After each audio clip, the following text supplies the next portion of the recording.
صل على محمد النبی الأمی وعلى آلہ وسلم تسلیما۔ عزیز ساتھیو، حضرت ابو ہریرہ رضی اللہ تعالی عنہ، حضرت انس رضی اللہ عنہ سے روایت ہے، اور احادیث میں نبی علیہ السلام نے جو جنت کی حوریں ہیں ان کے حق مہر کے بارے میں ارشاد فرمایا ہے، جس کا ترجمہ یہ ہے۔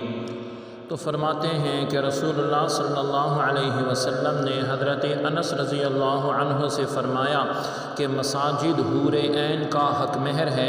مساجد سے کوڑا کرکٹ نکالنا یعنی ان کو صاف کرنا، یہ حور عین کا حق مہر ہے۔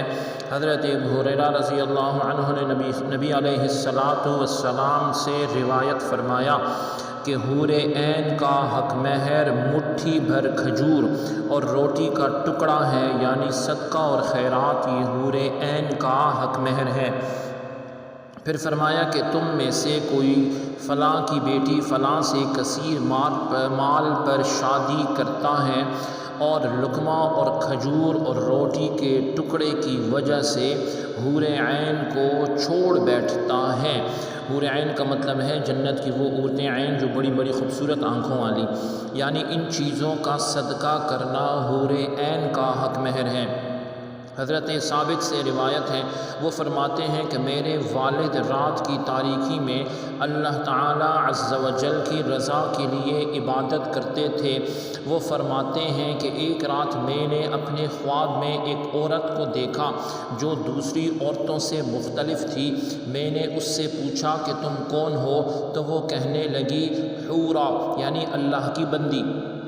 میں نے اس سے کہا مجھ سے شادی کر لو، تو وہ کہنے لگی کہ میرے پروردگار کے پاس میرے لیے پیغام بھیجو اور میرا حق مہر ادا کرو۔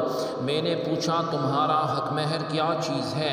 تو وہ کہنے لگی طویل تہجد، اور اس نے کچھ اشعار پڑھے۔ ان اشعار میں سے ایک شعر کا ترجمہ یہ ہے، اور جب رات کی سیاہی نمودار ہو تو قیام کر اٹھ جا اور دن کو روزہ رکھ، کہ یہ اس کا حق مہر ہے۔ سبحانک اللہم و بحمدک، اشہد ان لا الہ الا انت، استغفرک و اتوب الیک، وصلی اللہ تعالی علی خیر خلقہ محمد وعلی آلہ واصحابہ اجمعین برحمتک یا ارحم الراحمین۔